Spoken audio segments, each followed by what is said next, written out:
అన్ని రకాల వస్త్రాలపై up to 66% of. అధికారులు ఇటువంటి పొరపాట్లు చేస్తే దాన్ని ఎవరైనా మరొకరు కూడా దీన్ని ప్రస్తావన చేసేటువంటి అవకాశం ఉంది. ఇదొక మరి కార్పొరేషన్ పోయి కార్పొరేట్ అనేటువంటి పదం యాడ్ అయిందంటే ఇంకొక కార్పొరేట్ స్కూల్ అవుతుందేమో నెల్లూరులో. ఇప్పటికే కార్పొరేట్ విద్యా వ్యవస్థ ఈ నెల్లూరులో వేళ్ళూనికిపోయింది.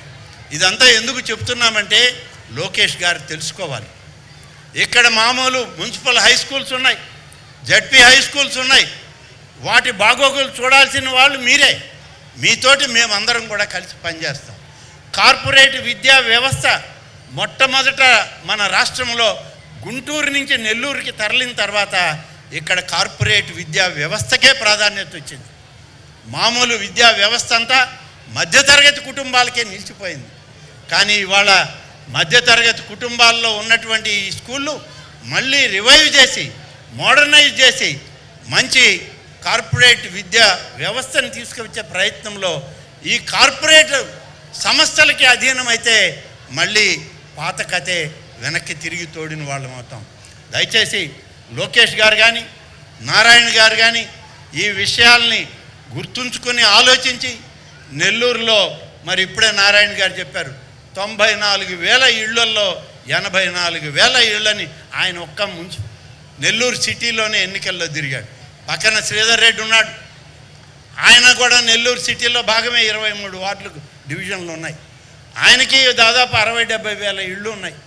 వీళ్ళందరికీ కూడా ఇవాళ విఆర్ హై స్కూల్, అలాగే ఇవాళ డిఎస్ఆర్ కంపెనీ వాళ్ళు మూలపేట, అలాగే మరొకరు వచ్చి ఆర్ఎస్ఆర్, మరొకరు వచ్చి ఇంకొక స్కూల్, ఇలా దాదాపుగా 54 స్కూళ్ళకి 54 కంపెనీలను తీసుకొచ్చి చేసేటప్పుడు నారాయణ గారు మీరు కూడా కార్పొరేట్ విద్యా వ్యవస్థలో మొదటి స్థానంలో ఉన్నారు ఈ రాష్ట్రంలో, ఈ జిల్లాలో.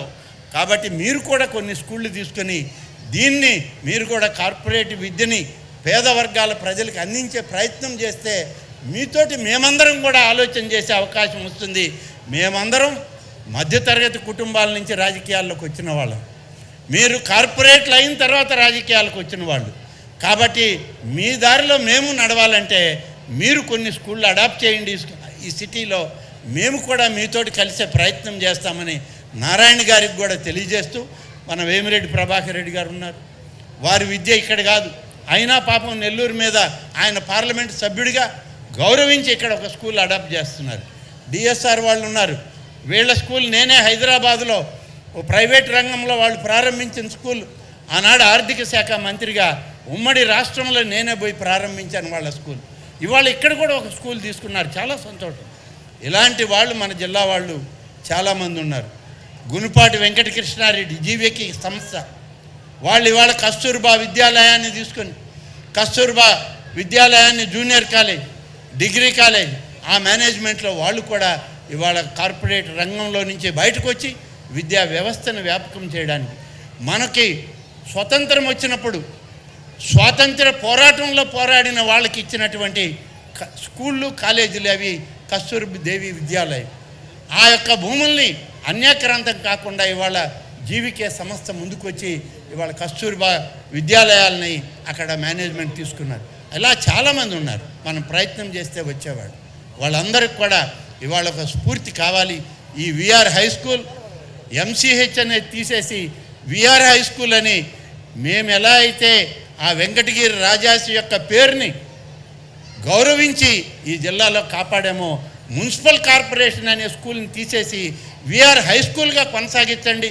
మీరు ఎవరిని మేనేజ్మెంట్ పెట్టినా ఆ పేరుతో మేనేజ్మెంట్ని కొనసాగించండి, బాగుంటుందని చెప్పి నారాయణ గారికి సలహా ఇస్తూ ఆ విధంగా చేసే ప్రయత్నం చేస్తే అందరికీ గౌరవప్రదంగా ఉంటుందని చెప్పి తెలియజేస్తూ సెలవు తీసుకుంటాను. జై హింద్. ధన్యవాదాలు సార్.